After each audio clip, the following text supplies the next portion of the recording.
Hello everyone and welcome to my channel. My name is Crown and today we are going to have some more stories that I hope that you will enjoy.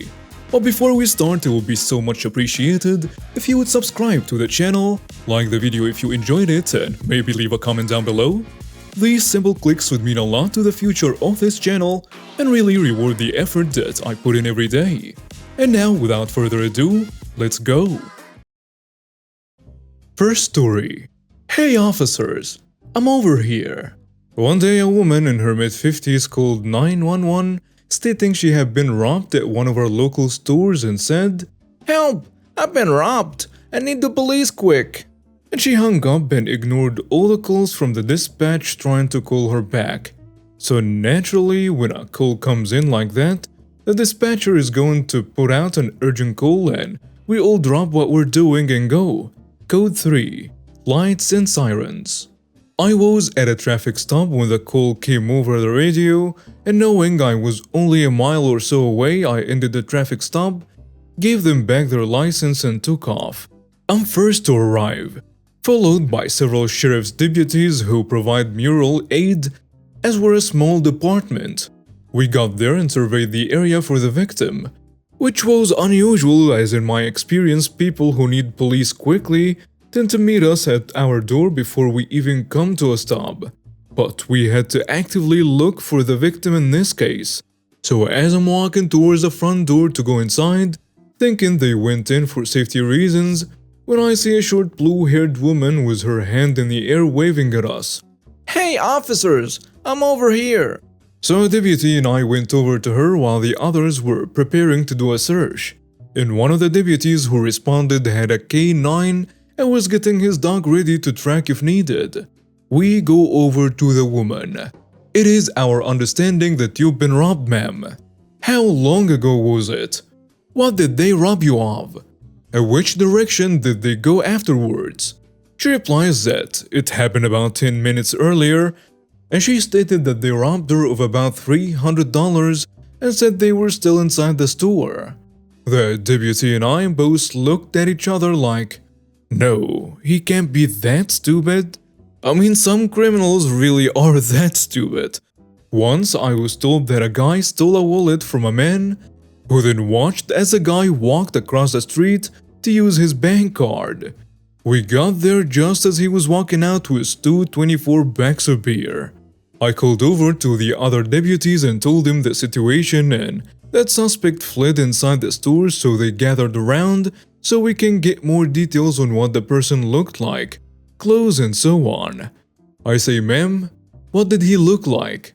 What was he wearing?" "Oh, he's wearing a store uniform. It was a manager, Mike." Wait, you're telling us the manager came outside, robbed you and then went back into work? "No, he robbed me inside the store. He wouldn't accept my $300 off coupon for my purchases. So he robbed me of $300.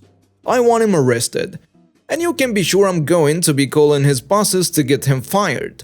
But I can't imagine him having a job after you guys arrest him anyway."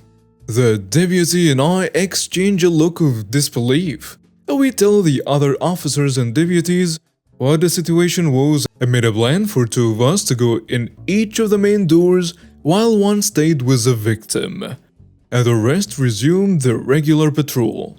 I say, "Okay, ma'am. Remain here with this officer and give him your information.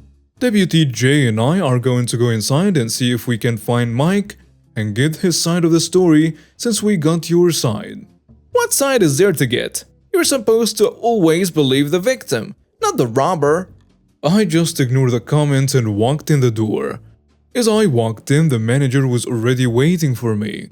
He was waiting to see if we needed anything from him as he thought there was an actual robbery incident in the parking lot. He had no idea we were there about him. I told him why we were there and what she said and everything.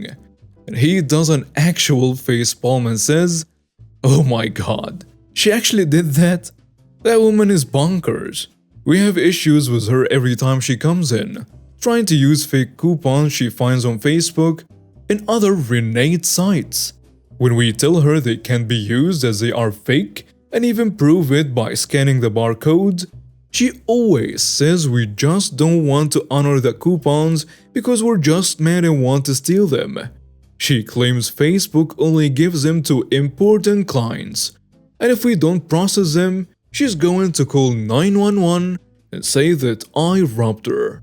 So after talking to the manager a bit more about all the trouble she causes every time she comes in, and how she was once temporarily banned for 6 months, he then directs me to the cashier who attempted to check her out, and she confirms a woman is nuttier than a fruitcake and once attempted to use a $1,500 off coupon she found online. Before leaving, I asked the manager if he wanted her trespassed, and with a big smile he said, "Absolutely." I walked back outside, and I didn't even have to say anything. I just nodded my head to the deputy, and she knew that meant to hook her up with some shiny new bracelets to a trip to the county-owned bed and breakfast. After realizing what was happening, she promptly started screaming, "What are you arresting me for? He's the one who robbed me. I'm the victim. You don't arrest the victim." She then starts flailing and fighting with the deputy and myself and ends up having asphalt for lunch after she tried to backkick the deputy between the legs, forgetting she was a female. Okay. As we carry her to the shop, still trying to kick us as we do, she's screaming about how the police never believes her when she tells them that she's been robbed. We finally get her in the car and I'm reading her Miranda warning. After I finish, I ask if she wished to speak to me about what happened. And this is when she honks back. Before I had time to react, she spit directly in my face with most of it getting in my eyes. She's screeching the whole 20-minute ride to the station about how she's a victim, how she's going to sue the store for making false claims, and how I and the deputy better start putting in applications at McDonald's and Burger King, as I'm going to be out of a job soon and living on the street. She's going to take everything I own when she sues me. She actually did file a complaint with IA and the sheriff, and when we were cleared of any wrongdoing, she tried to sue but he was promptly dismissed and was literally left out of court by the judge. Side note, while I was at the jail doing my paperwork, I did a search for her name. I found she had no previous arrest, which I was sure I'd find at least one or more. But nope, I did however find at least 6 reports in unfounded calls and to my surprise, not a single arrest or citation issued. Just no trespass orders.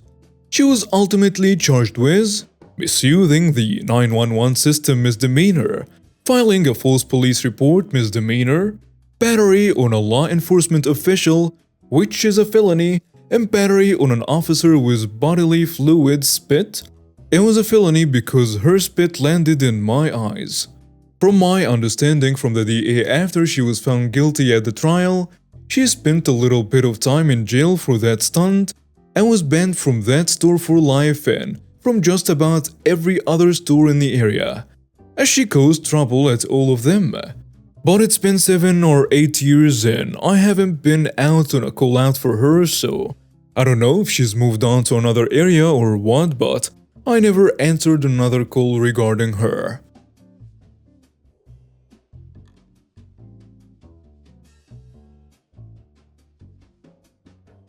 Next story. Never skip the taxi fare. Your foot will thank you.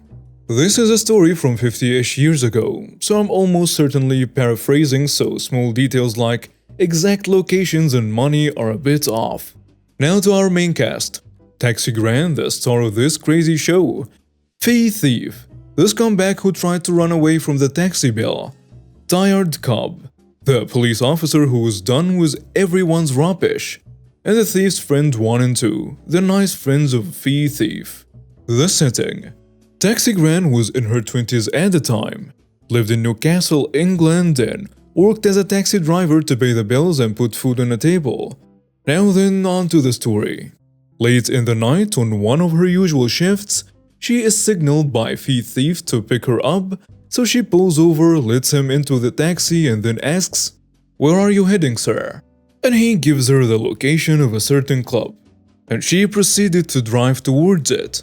When the taxi gran and fee thief arrive at the club, she tells him, £20 please, and the fee thief books it as fast as possible.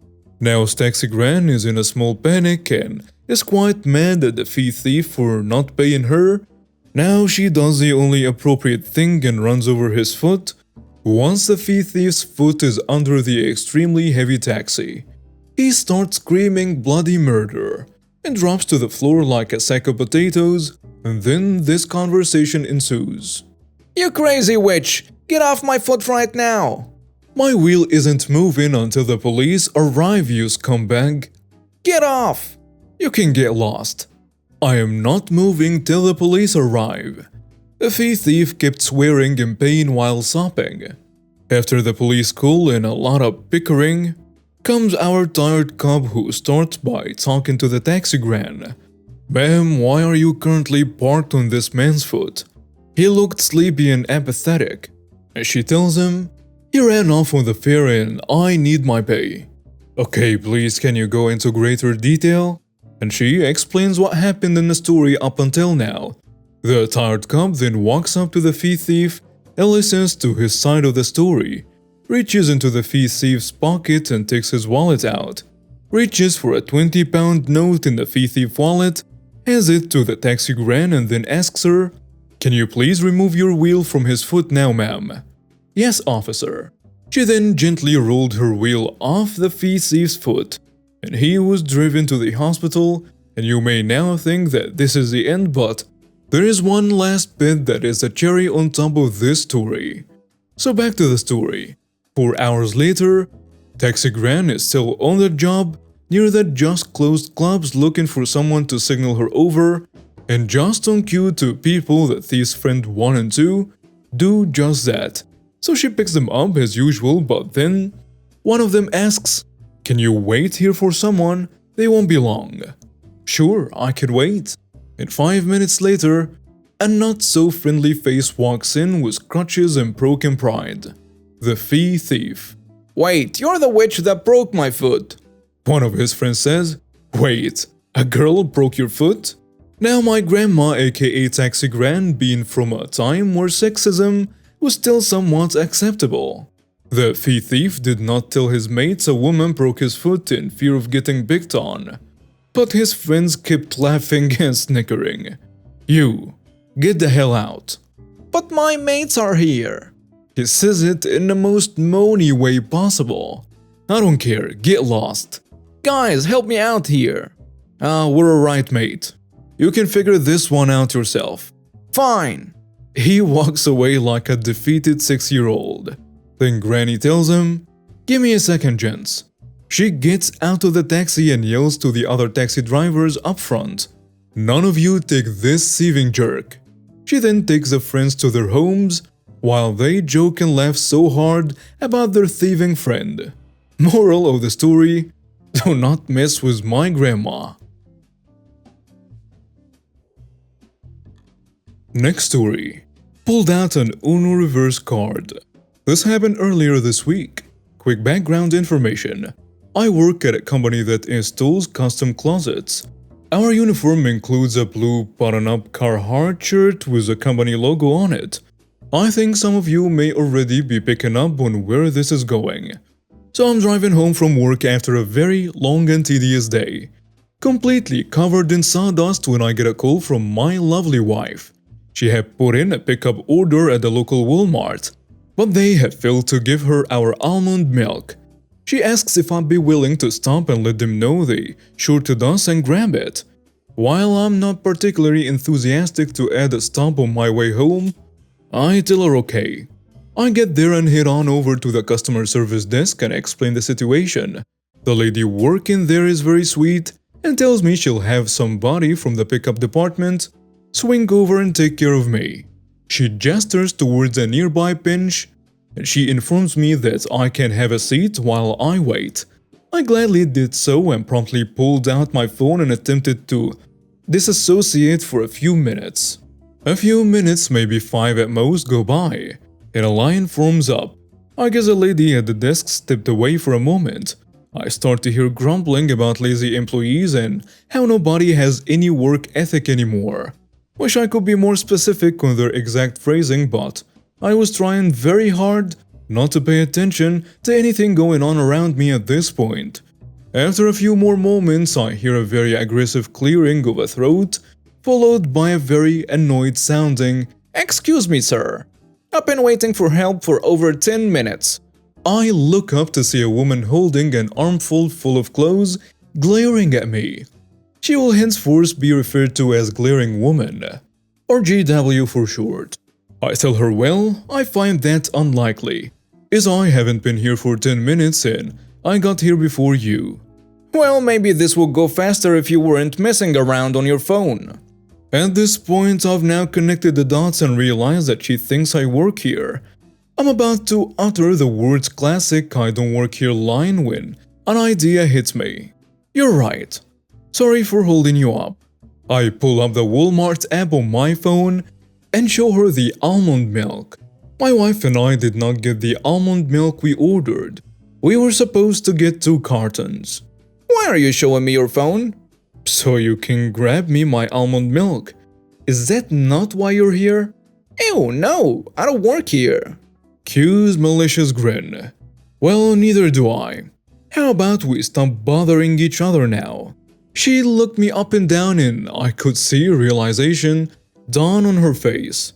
She quietly walked back to the line and I sat down on my bench. Eventually, the desk lady came back and got the line moving, and an employee from the pickup came and got me my milk. And that's the story. At least she didn't try to get me fired.